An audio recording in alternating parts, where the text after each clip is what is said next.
สบายดีพี่น้องมัดสุขุสุคนมาฮอดเฮือนหญ้าแหละพี่น้องสบายดี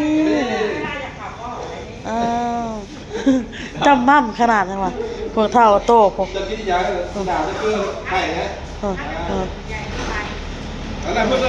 โบนัสกันใหญ่เป็นสาวแล้วโบนัสทางนักกันใหญ่เป็นสาวแล้วมาโดนมาเท่านึงพี่น้อยอ้นมากับทางนี้กับเขียวนี่เขียวอ้นว่าผูกแขนมาอันหญ้าแล้วก้อนจึงอันน่ะไปส่งหาหญ้า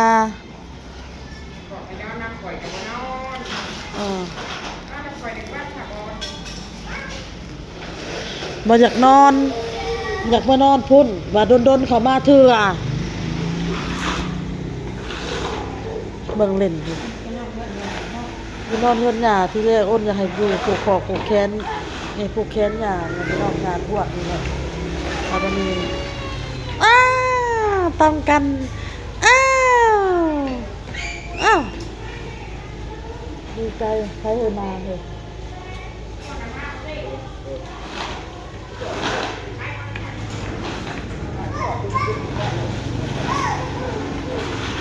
ผูกแขนมีแต่อ้ายน้องครอบครัวเด้อพี่น้องเด้อ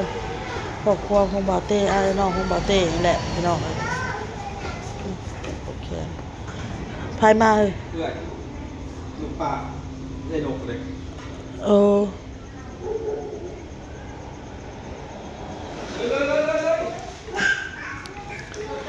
หน้าบูดอยู่พี่น้องแม่ว่าเต้ก็บอกนอนน้ำข่อยแน่คืนหนึ่งบ่ยอมหน้าบูดหน้างอกินข้าวจี่พี่น้องเลยป้าย่าเพิ่นเอาข้าวจี่ใส่นมให้กินกินข้าวจี่ใส่นมป้าเราก็มากับลูกกับพัวเรากับพัวเราพี่น้อง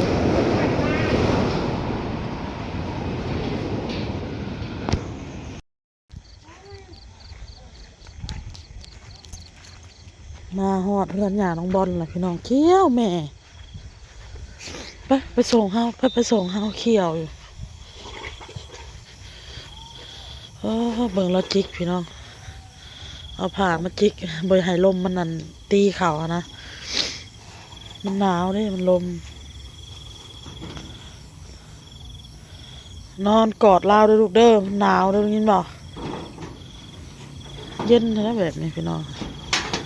ทั้งลมทั้งฝนนอนแล้วบ่โอ้สัมภาษณ์กินข้าว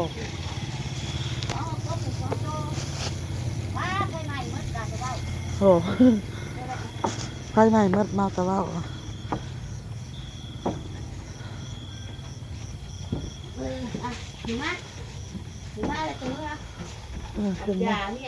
คิดว่านั้นนอนแหละคือยาดีกระดูก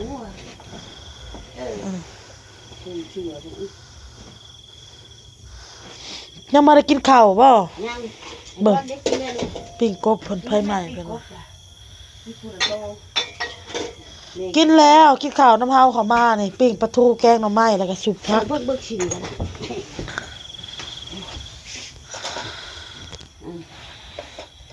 ง่ายชะมโนมาแต่ว่าสร้างมาอยู่ตรงมันด้วนคือเราแล้วบ่ยังอันนี้ยังแล่นอยู่เขาไปจักฮักคนบ่มีเงินมีชานบ่เขาตกข้าวบ่ได้จักน้ำดาวยุบไปเบิกก่อนยันบ่หมั่นบ่ยังไม่เท่า5ยันเท่าดาวได้เอาเงินที่เล็กมันบ่ได้มีเงิน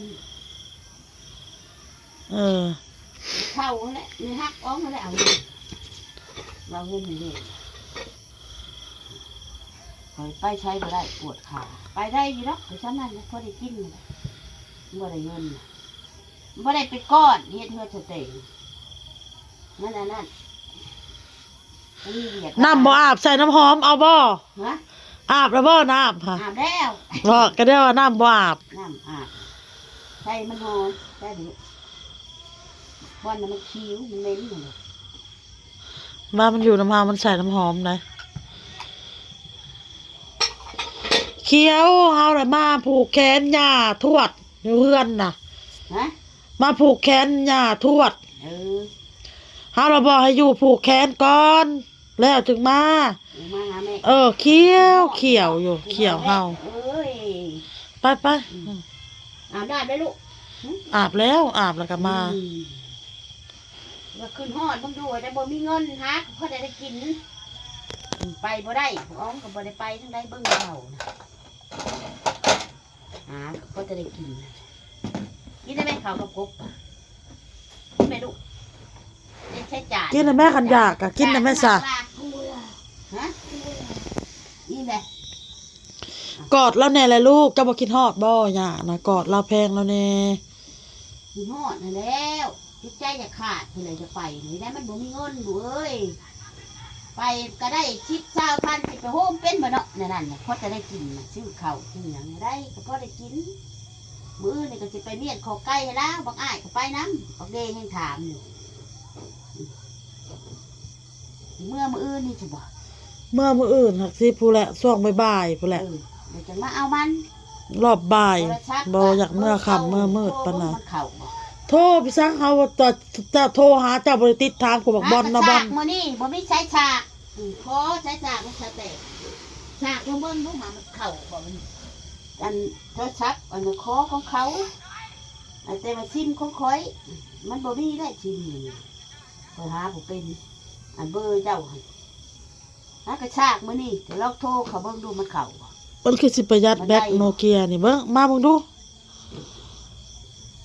โทรศัพท์เขาแต่ว่าซิมข่อยหากระชากมื้อนี้แหละขออันใช้ฉากมันใช้แตงใช้ฉากมันดาวโอ้ยบ่ปอนมายังไดก็บ่มีเงินเฮ็ดอะไรพ่อมันก็บ่ไปทางใด เบอร์เฮาค่ะ ซื้อข้าวเทอละโล2 โลมานี่ปากเดียวนี่เท่านั้นเครื่องนุ่งบักบอนนี่ยังอยู่ยังสิหาให้มันพวกซักไว้ก็ไม่หลาย เอ้า เสือมันได้บ่อด โทรอยู่นี่มันสิเข้า แต่ยาก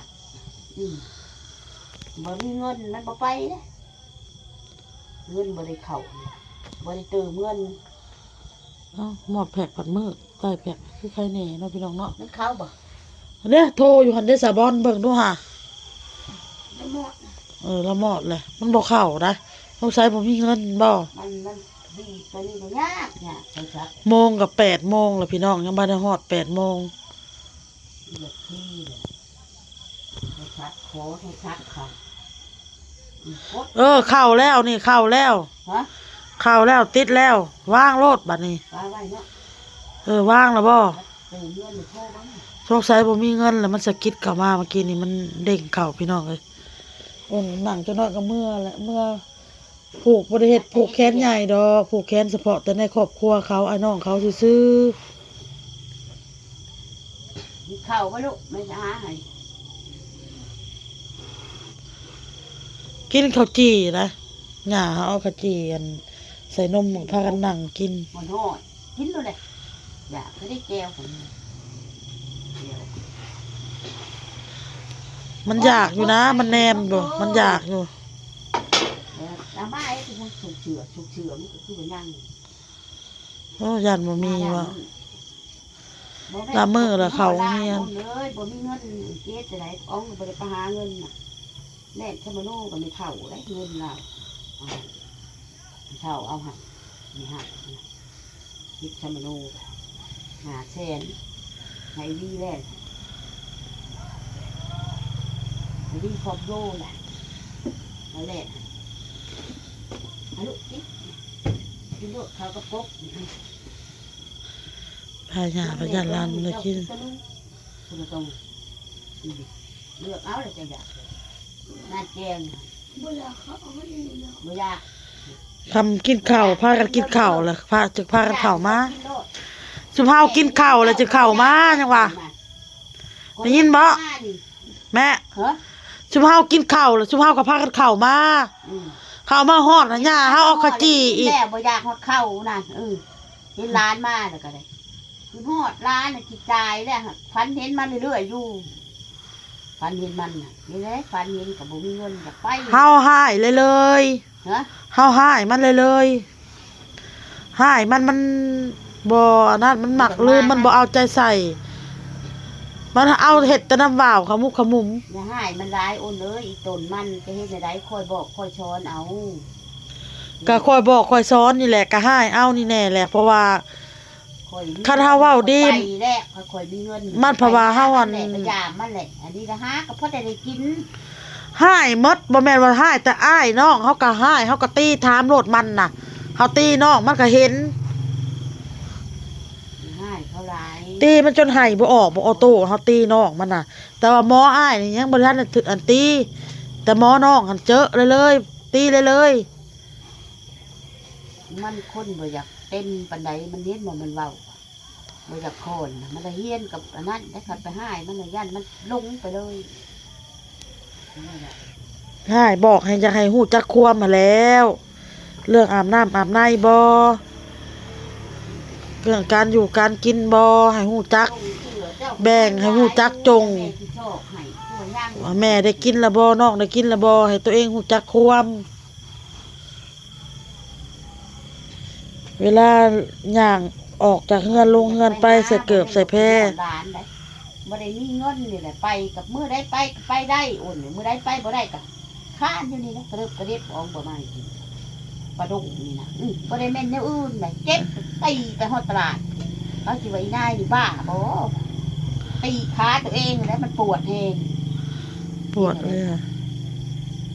ตีโป๊ะโป๊ะโป๊ะไปฮอดตลาดจังสิใส่มื้อนี่สิไปเมียนขอบไก่ให้แล้วได้เท่าไรก็เอาว่าพอได้ซื้อกินซื้อข้าวของก็บ่ไปทางใดบ่ได้เงินขึ้นเบิ่งเลยฮะบ่ได้ไปคอยยังบ่ได้กินข้านไปจังไดบ่ไปเขาก็พะยะอยากหันอยากนี่ได้เนาะไข่บักแล้วเกือบตายบ่ได้มีเงินชื่อกิน เฮาอะพันเห็นเจ้าเฮาสิเว้าสุภาพทิศ กูตายไข่น่ะ ทิศที่แล้วน่ะพันว่าเจ้าน่ะตายตกน้ำว่ะ บ่ได้ ก็เลยว่าไข่วัดแห้ง ผีส่งแฮงเราว่ะ เขาชะแตงชะโม่เลยเอาของลูกเขากินมาให้เป็นมะกล้วยเป็นแนวหมักไหมจังหวะไข่ๆมาเนี่ยบ่ได้แหละไปแล้วเราเอาเงินให้60แล้วเลยไปซื้ออันยากระโชมมันไม่แช่กินแล้วมีแห้งจังหวะได้อยากข้าวอยากน้ำแน่ก็ดีเลี้ยงพวกเขาก็ห่างจะออกเอาโคหยาดมันเบื่อพวกเขาเนี่ยตุยกินเองเอาจ้อยว่าเขาก็จะทั่วสมอป้าไม่เท่าว่าเจ้าขึ้นมาลงแห้งเถอะว่ะสักโลแหละนั่นว่ะอันนี้นะมันตุยขึ้นว่านึงก็จ้อยลงอะไรได้จักแรกตัวเองสักโลแล้วคอยไข่เนาะไข่แล้วก็เช่าไข่ก็ไปเฮ็ดเวียกพอได้กินแล้วมีแต่คอยบอกเอาเงินนี่คอยให้ลูกชื่อเขากินให้บินมันมา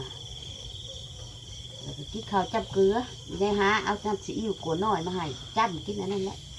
มันบ่ยากแต่คนไข่อยากกินได้แซ่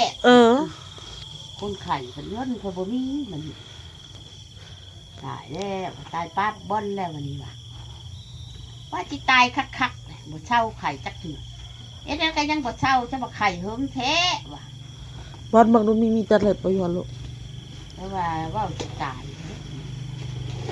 ยากิน พี่น้องเอาคลิปเลยจ้ะ ยา อ้นก็สิเมื่อนะพี่น้องกลับเมื่อก่อนเพราะว่าทางเฮือนบ่าวเต้เพิ่นมีเวียกอยู่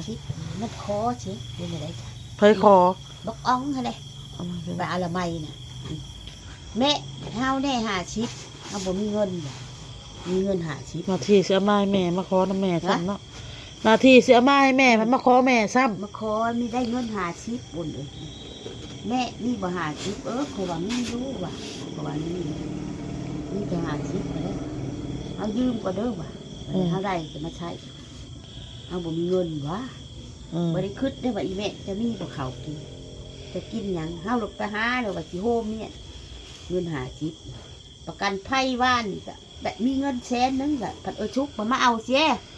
ประกันภัยน่ะ50ว่านนี่ก็ออกมาเอา50ได้มื้อนี้ก็หมดจ้ะไปมื้ออื่นพุ่นแหละจังได้เงินบ่มีก็ยังเงิน25เท่า 4,000ในกระเป๋าแต่ยามันปากเฮาพึ่งอยู่นะเฮาพึ่งไปมืออื่นเชื่อได้50ที่จะเมียนขอไก่ให้แล้วโพยกูดกับไข่ทั้งต้มชงทั้งเบาหวานกิน สร้างยา7-8 แสนเขาได้ดอกเราเพิ่นมีลูกมาให้ผลกูดนะไปใช้ก็บ่ได้เด้อสุสิ แม่เมื่อปะเด้อบัดนี้เด้ออยู่น้ำยาเด้อแม่เมื่อปะแล้วเอ้าลาแล้วพี่น้องเอ้ยคลิปนี้พ่อ แต่ว่า คลิ มา ป น ห อ น้าน แล้ว เด้ แม่ก็ อ โชว์คืน บ๊ายบายบอลบาย เขาเฮียนน่ะ